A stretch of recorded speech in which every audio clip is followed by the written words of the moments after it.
Louvado seja nosso Senhor Jesus Cristo, para sempre seja louvado. Como revestir-se de autoridade espiritual? Esse é o tema do nosso vídeo agora, aqui no canal do Portal Cura e Libertação. Vamos fazer essa formação. Quero entregar desde já esse momento em que vamos partilhar, vamos ler a palavra de Deus, vamos tratar um pouco sobre os assuntos ligados ao Ministério de Cura e Libertação. Quero entregar à Santíssima Virgem Maria, da qual sou escravo, pedir a ela que interceda a Jesus, que derrame sobre nós o seu Espírito Santo. Ave Maria, cheia de graça, o Senhor é convosco, bendita sois vós entre as mulheres, e bendito é o fruto do vosso ventre, Jesus. Santa Maria, Mãe de Deus, rogai por nós, pecadores, agora e na hora da nossa morte. Amém. Em nome do Pai, do Filho e do Espírito Santo. Amém. Quero colocar você, que está assistindo essa formação agora comigo, debaixo do manto da Santíssima Virgem Maria, debaixo do sangue de Jesus, debaixo da luz do Espírito Santo. Que os santos anjos nos protejam de todo mal. Por isso vamos invocar também o nosso anjo da guarda. Santo anjo do Senhor, meu zeloso guardador, se a ti me confiou a piedade divina, sempre me rege, me guarde, me governe e me ilumine. Amém. Muito bem, que o Deus Todo-Poderoso esteja sobre nós, que Ele estenda sobre nós a sua bênção. Todas as pessoas que assistirem esse vídeo sejam alcançadas pela graça e pela misericórdia de Deus. Quero, antes de iniciar a nossa partilha, fazer então aqui a divulgação do site do portal Cura e Libertação, o curelibertação.com.br.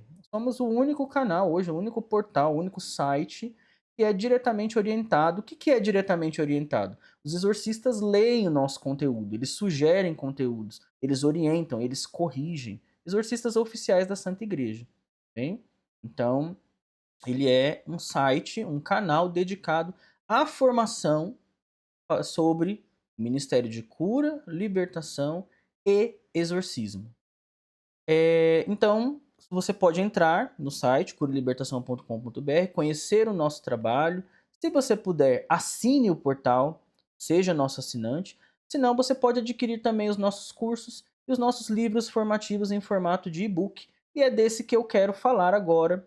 Esse que é o último que eu lancei aqui no portal, que é No Poder do Espírito Santo, Casos Reais de Libertação. Aqui nós vamos tratar um pouco, vou falar um pouco com você a respeito de como Deus age na vida das pessoas através dos casos de libertação, como é que a igreja trata, o que a gente pode fazer e alguns casos específicos, inclusive alguns que precisaram ser tratados com o Ministério do Exorcismo, com exorcismo maior, ministrado por exorcistas oficiais da igreja. Então esse livro, esse e-book, também está lá no site do portal, vou deixar o link aqui na descrição para você adquirir. Adquire e nos ajude também em nossa missão formativa. Muito bem, então vamos iniciar a nossa formação agora falando sobre autoridade espiritual.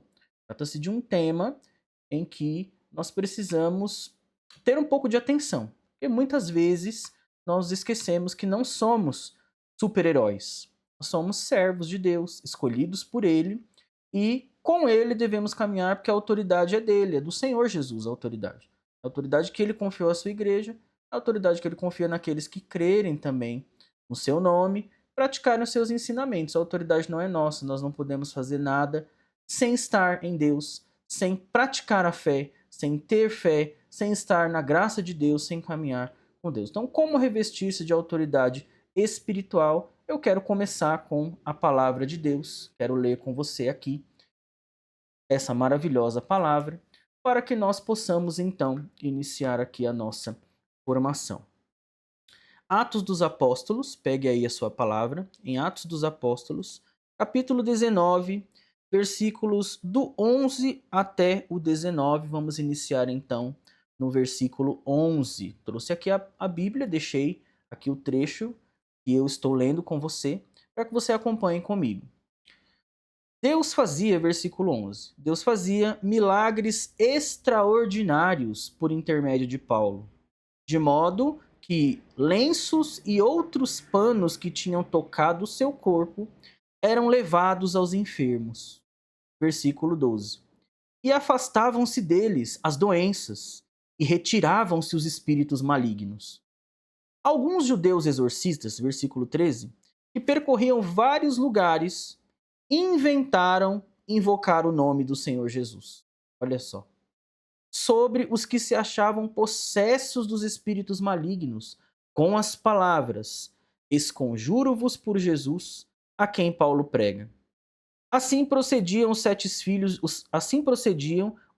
filhos de um judeu chamado Sevas, sumo sacerdote. Mas o espírito maligno replicou-lhes: conheço Jesus e sei quem é Paulo. Mas vós quem sois? Nisso, o homem possuído do espírito maligno, saltando sobre eles, apoderou-se de 2 deles e subjugou-os de tal maneira que tiveram de fugir daquela casa, feridos e com as roupas estraçalhadas. Olha que situação. Este caso tornou-se, em breve, conhecido de todos os judeus e gregos de Éfeso, e encheu-os de temor e engrandeceram o nome do Senhor Jesus. Versículo 18. Muitos dos que haviam acreditado vinham confessar e declarar as suas obras. Muitos também que tinham exercido artes mágicas ajuntaram os seus livros e queimaram-nos diante de todos. Palavra do Senhor, graças a Deus. Palavra poderosíssima, que essa palavra venha hoje sobre nós, sobre as nossas vidas, nossos ministérios, nossos empreendimentos e nossos sonhos, e que essa palavra seja para nós luz e proteção, que assim seja. Amém. Muito bem, então trata-se de uma palavra que nos coloca de frente à autoridade espiritual. Uma das maiores ilusões que podem existir dentro do Ministério de Cura e Libertação é acreditar que basta algumas orações, a gente aprender algumas, conhecer algumas, para enfrentar o combate espiritual. Não basta. O verdadeiro combate espiritual, ele não começa diante de uma pessoa que está atormentada, que está precisando de oração.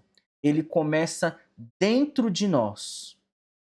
Esse combate espiritual, ele, antes de mais nada, precisa ser tratado como tal.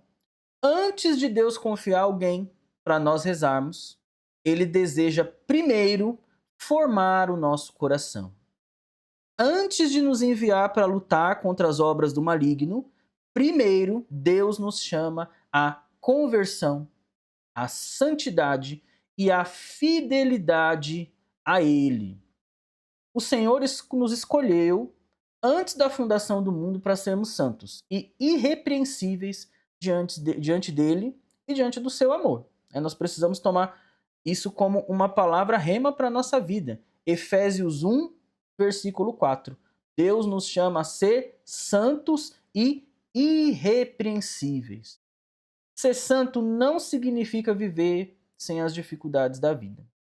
Jamais achar que nós não vamos cometer erros. Isso é algo muito complicado dentro de um ministério que trabalha diretamente com a busca e a vivência da santidade. Aqui, como eu disse no começo desse vídeo, nós não estamos falando sobre super-heróis. Estamos falando de pessoas de carne, aqui ó, carne, osso, né? Pessoas que têm fraquezas. Eu tenho muitas fraquezas, você que me assiste tem muitas fraquezas.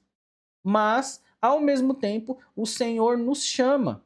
E nos chama para vivermos uma vida de conversão. Ser santo não significa viver sem dificuldades.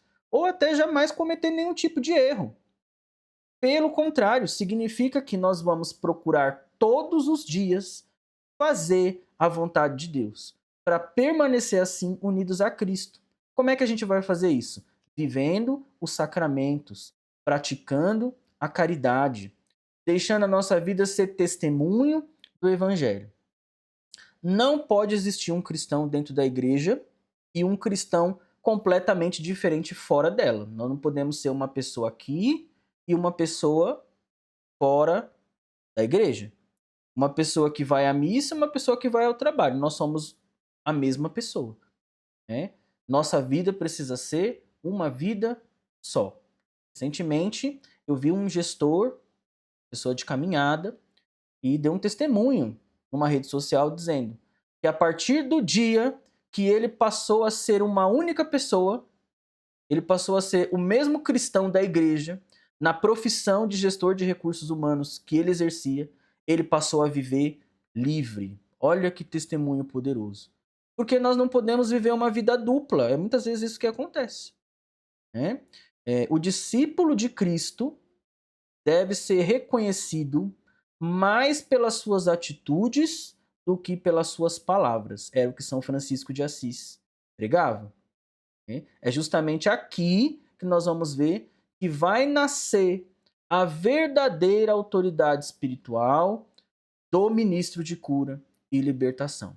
Vamos parar um minutinho aqui, fechar os nossos olhos, nós rezarmos um pouquinho sobre isso. Senhor Jesus, eu quero te pedir agora, Senhor, nós estamos diante da sua presença.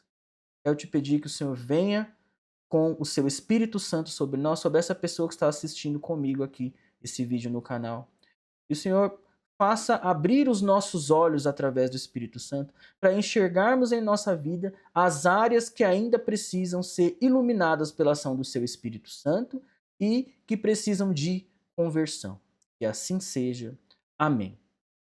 Muito bem, o perigo de confundir aqui a autoridade espiritual com entusiasmo também é muito grande. Né? Ao longo desses anos, servindo nesse ministério, ajudando pessoas que às vezes eu nem sei de onde elas aparecem, às vezes elas entram no site do portal, às vezes alguém dá o meu número de telefone, né? Às vezes alguém, enfim, descobrem o meu telefone, essas pessoas vêm até mim e elas vêm sempre querendo encontrar Jesus. Não é por causa de mim. Não é porque eu sou melhor. Não é nada disso. Elas vêm porque elas acreditam que elas vão encontrar o Senhor Jesus através do ministério que Ele me deu. Então, auxiliando, ao longo dos anos, pessoas que precisam de exorcismo, precisam de cura, precisam de libertação, formando ministros de cura e de libertação, eu percebi que algo sempre se repete. Muitas pessoas, não são poucas, muitas pessoas desejam exercer um ministério espiritual, mas poucas desejam pagar o preço da santidade. Não tem como nós exercermos uma missão espiritual sem a busca da santidade, sem a busca da conversão. Não tem como fazer isso. Né? E muitas pessoas querem fazer do ministério uma empresa comum. Não é assim que funciona. Porque o poder não é nosso, o poder é de Cristo e é exercido na força do Espírito Santo. Algumas pessoas, a gente percebe, que querem exercer ou possuir, inclusive, um dom extraordinário, mas não percebem que essa autoridade que elas buscam precisa ser cultivada numa vida de fé, numa vida de busca, uma vida de conversão. Alguns acreditam que possuir um dom extraordinário já dá força para elas enfrentarem o inimigo, enfrentarem ali uma situação de emergência, onde vai se precisar rezar numa pessoa, está tendo sinais da ação extraordinária do demônio. Outras pessoas imaginam que basta rezar com intensidade para enfrentar qualquer situação espiritual. Vou dar uma ordem, vou dar um grito, vou falar mais alto, e não funciona dessa forma. Certa vez o Padre Rufus, grande Padre Rufus, saudoso Padre Rufus, está no céu já. Ele se deparou com uma situação em que uma pessoa estava rezando por outra que estava tendo uma manifestação demoníaca e estava gritando ali com o demônio. E o Padre Rufus foi muito claro. Ele pediu para o tradutor, que o acompanhava, falar para aquela pessoa: olha, diga para essa pessoa que o demônio não é surdo. E é por aí. A autoridade espiritual não é gritar, não é falar mais alto, não é intensidade. A palavra de Deus nos mostra que não é assim que funciona. E é exatamente por isso que esse episódio que a gente vê aqui na palavra de Deus, os filhos de Sevas, está narrado aqui em Atos 19, a partir do versículo 11, que nós acabamos de ler, é uma das passagens mais importantes para quem quer servir no ministério de libertação. Paulo, ele possuía autoridade porque ele pertencia inteiramente a Cristo.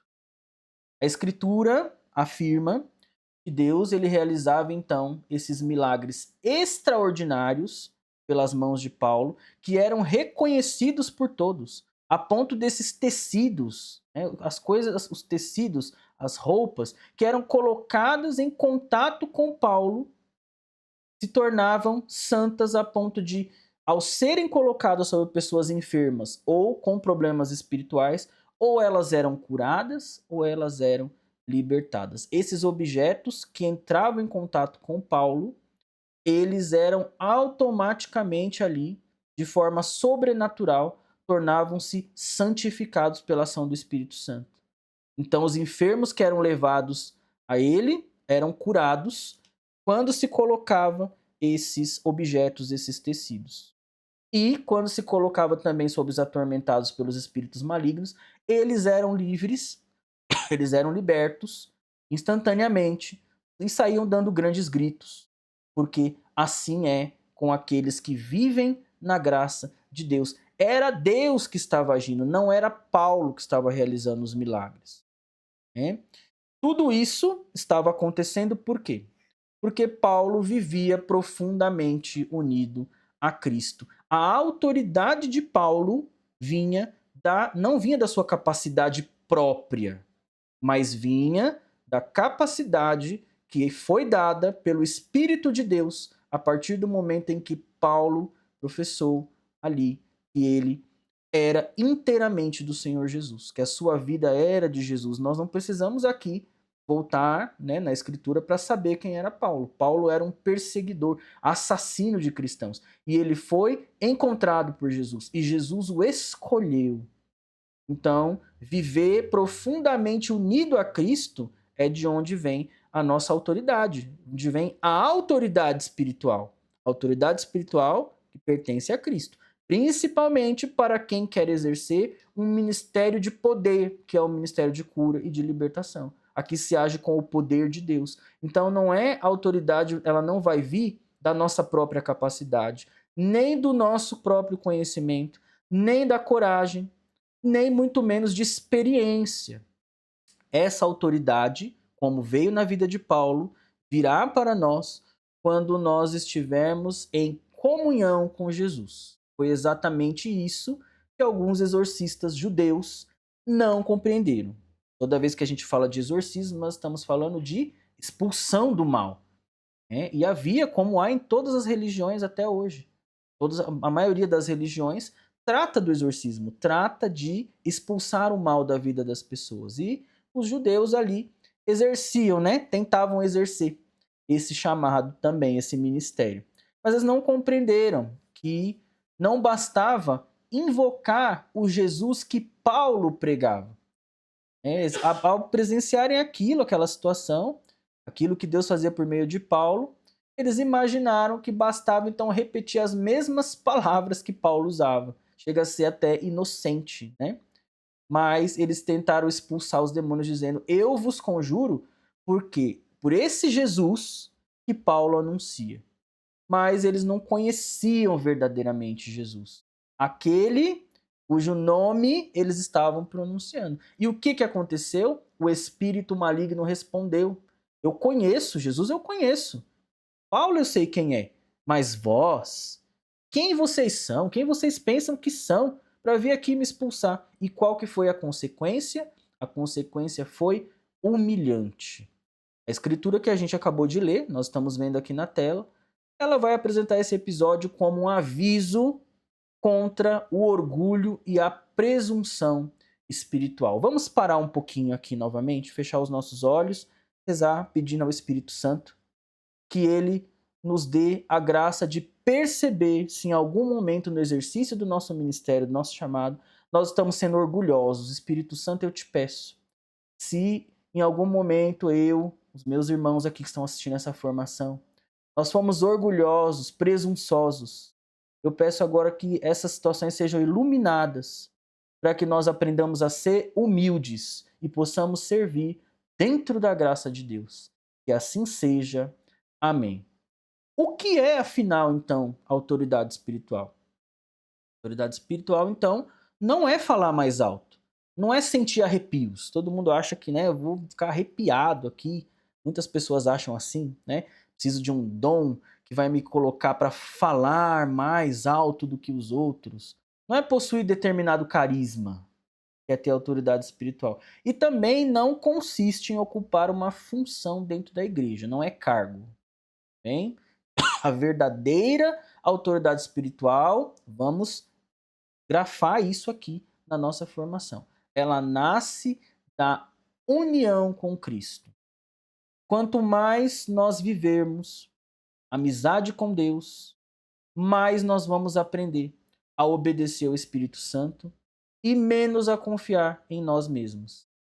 Os santos nunca se consideravam fortes. Pelo contrário, se nós formos ver aí a vida de São Pio de Pietrelcina, Santa Teresa d'Ávila, inclusive Santa Teresa só escreveu, né, os seus escritos por ordem do seu diretor espiritual, que ela se sentia incapaz de poder ajudar outras almas, dado o sentimento de incapacidade que ela sentia. Ela se sentia muito pequena, se sentia sem nenhum tipo de capacidade de poder ajudar os seus irmãos. Então, quanto mais próximos a gente fica de Deus, o natural é a gente perceber que Deus é muito grande.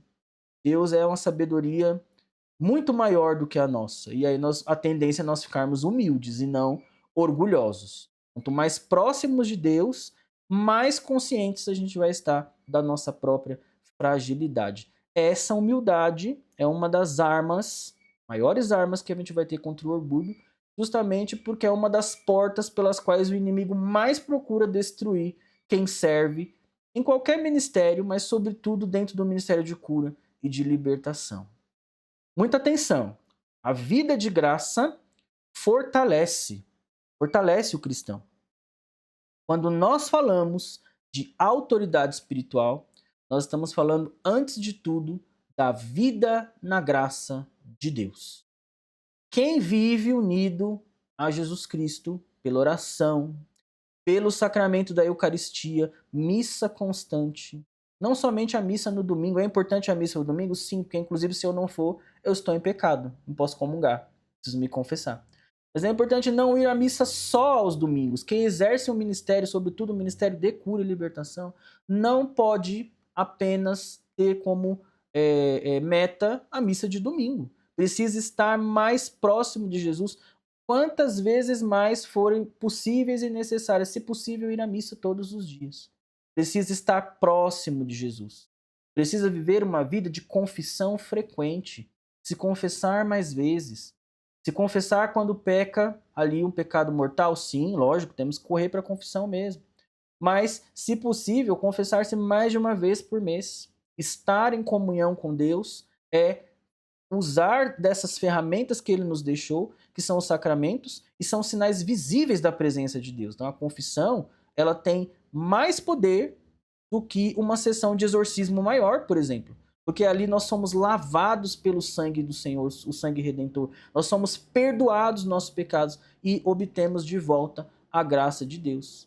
Então, pela Eucaristia, pela confissão frequente, pela obediência à igreja, estamos vivendo no momento que eu gravo esse vídeo, um momento grave de cisma na igreja, com a Fraternidade São Pio X. Então, obedecer à igreja, obedecer o Santo Padre, o Papa, o Romano Pontífice, né? Por essa obediência à igreja, nós vamos encontrando na vida dos santos como Jesus age e da forma que ele derrama o seu espírito. Isso também fortalece um cristão de autoridade espiritual. A força necessária nós vamos para resistir às tentações, perseverar no combate espiritual, ela é alcançada aqui, na simplicidade das coisas que nós temos que fazer. Frequência os sacramentos, vida de conversão, a confissão frequente, a vida eucarística, a adoração frequente. E assim nós vamos fortalecendo a nossa vida, Cristo vai vencendo em nós. Nunca só nós, mas com Jesus. O ministro, então, aqui, de cura, de libertação, ele coopera com a graça divina, porque a graça não é fornecida por nós não temos nada a oferecer. Por isso, nenhum servo deve se colocar nunca, não deve colocar nunca sua confiança em si mesmo. E nós devemos pensar sempre em ser humildes, sabendo que toda autoridade pertence ao Senhor Jesus. Bem, o ministério do exorcismo e o ministério de libertação. É importante nós fazermos sempre uma distinção fundamental. O ministério do exorcismo maior, né, aqui falando de exorcismo maior, o exorcismo maior é um sacramental reservado exclusivamente aos sacerdotes que receberam autorização expressa do bispo diocesano, conforme a gente sabe pelo cânon 1172 do Código de Direito Canônico. Essa é a lei da igreja. Até o padre Amort, antes de falecer, fez um vídeo onde, depois eu vou até deixar disponível aqui no portal, mas ele fez um vídeo onde ele fala que Jesus instituiu a oração de libertação. A igreja instituiu o ministério do exorcismo. E não está errado, porque a igreja tem a autoridade que Cristo confiou a ela. Mas o exorcismo é reservado aos sacerdotes, ao bispo diocesano, que escolhe o sacerdote e dá a ele o ministério para que possa exorcizar os possuídos. Nenhum leigo pode realizar exorcismos. Isso precisa ficar muito claro, e já aconteceu, inclusive, na igreja, né, de leigos quererem utilizar a fórmula do exorcismo maior. Inclusive mudando a oração das formas do exorcismo para orações deprecativas. Pegando ali, ao invés de dar comandos diretos para o demônio, pedindo a Deus que liberte usando a oração. Também não pode fazer isso. Né? Por outro lado, também, a igreja reconhece que todos os fiéis podem fazer o quê? Uma oração de súplica, de intercessão, de libertação, sempre dentro desses limites estabelecidos pela prudência pastoral e pela disciplina da igreja. Para fazer esse tipo de oração, precisa ter formação, discernimento, equilíbrio, submissão aos pastores e uma profunda vida espiritual. E aqui a gente sempre tem problemas, porque algumas pessoas entendem que a igreja está disciplinando demais, que ela está impedindo, sendo que o próprio evangelho diz: aqueles que crerem expulsarão os demônios. Sim, mas a igreja é mãe. E justamente porque muitas pessoas não vivem o que falam ou o que demonstram, ela não vai deixar que nós estejamos expostos à atividade extraordinária. Quando precisar rezar em alguém, a gente vai lá rezar para a gente ser exposto, como aconteceu aqui, com essa humilhação que os exorcistas judeus passaram. Não se trata de protagonismo aqui. Aqui se trata de serviço. E aqui eu quero trazer uma lição que eu nunca esqueci. Recentemente, estava acompanhando um caso grave de possessão diabólica. Encaminhei essa pessoa para o exorcista diocesano. Ele me respondeu dizendo que, de fato, ele rezou com ela e ele identificou os sinais. Ela estava possessa mesmo e precisava de exorcismo maior. Durante esse acompanhamento, o sacerdote explicou para a pessoa que determinadas escolhas que ela estava fazendo na vida dela estavam impedindo a libertação. Ela tinha brechas, precisava se converter de algumas coisas, não fazer mais algumas coisas, e para poder alcançar a libertação, fechar essas brechas, viver na graça de Deus. Infelizmente, essa pessoa recusou essas orientações. Algum tempo depois, durante uma santa missa, numa paróquia, essa pessoa foi participar. E durante as orações ali da missa, ela entrou em transe. O demônio manifestou através dela. Um leigo ali que estava presente, movido pelo desejo sincero de ajudar, vamos pensar assim, ele se aproximou e ele foi diretamente confrontar o maligno. Mas aqui nós vamos de novo cair no texto bíblico, que é o objeto da nossa formação desse vídeo, aonde nós vamos ver os perigos de não estar preparado para fazer esse tipo de oração. Ele se aproximou, ele não estava preparado para esse tipo de caso e ele não possuía maturidade espiritual e nem autoridade espiritual necessária. E naquele momento, o demônio ali, na frente de todos os presentes na missa, começou a revelar os pecados graves que ele tinha e não tinha confessado esses pecados. Diante dos presentes, causando um enorme constrangimento. Depois esse caso chegou até mim, me contaram o que aconteceu. Eu não consegui conversar com essa pessoa, não sei quem ela é. Mas é evidente aqui que nós não devemos transformar esse episódio numa regra geral. Isso é um ensinamento. Nós devemos tomar muito cuidado quando nós estivermos diante de uma situação de emergência, onde uma pessoa está tendo manifestações e nós vamos nos meter a rezar por essa pessoa. Bom, não podemos esquecer que o demônio ele é mentiroso desde o princípio, como a gente vê lá em João 8,44. Jamais ele merece crédito. Mas Deus, entretanto, pode permitir determinadas situações para recordar a nós que somos seus filhos que ninguém deve agir por presunção ou vaidade no combate espiritual. Essa experiência que eu estou contando aqui para você confirmou mais uma vez aquilo que a palavra de Deus já havia nos ensinado aqui em Atos dos Apóstolos. Qual é o maior inimigo do ministro? O maior inimigo do ministro de cura e libertação não é o demônio, é o orgulho. Quando alguém começa a acreditar, possuir poder próprio, já começou a perder qualquer batalha quando vai rezar por alguém. Por isso que eu insisto, nós insistimos aqui no canal, aqui no portal, sempre. A melhor proteção espiritual é uma vida sacramental intensa, direção espiritual com o sacerdote, obediência aos pastores da igreja, estudo da doutrina da igreja, profunda humildade, vida de fé, vida de oração. Os grandes servos de Deus nunca buscaram aparecer. Buscaram desaparecer, em Cristo, como São Francisco de Assis sempre nos ensinou. Quanto menos a gente é visto, mais Jesus pode agir. Então agora, diante disso que nós aprendemos, eu quero rezar aqui, nesse final da nossa formação, pedindo que a Virgem Maria, então, nos conserve sempre humildes. Sempre, sempre. Mãe, eu quero te pedir que a senhora nos ensine como obedecer à igreja, como obedecer a Jesus, como a senhora sempre fez. Como servir como a senhora servia e serve Jesus na igreja hoje. Jamais, Senhor Deus, esquecer de que toda autoridade pertence ao seu Filho. Se um dia Deus nos confiar, então, uma missão de rezar por alguém que sofre, que nunca a gente faça apoiado nas nossas forças. Nós não podemos fazer isso, porque as forças que nós temos são insuficientes. Que Deus possa nos dar sabedoria, unicamente para nós fazermos as coisas na graça daquele que venceu o pecado, a morte e o demônio, que é o Senhor Jesus. Que Nossa Senhora, então, nos cubra com seu manto, nos conserve em estado de graça e faça de nós instrumentos dóceis nas mãos de seu Filho Jesus Cristo. Que assim seja para sempre. Amém. Se inscreve aqui no nosso canal, acompanha as nossas formações, acompanhe.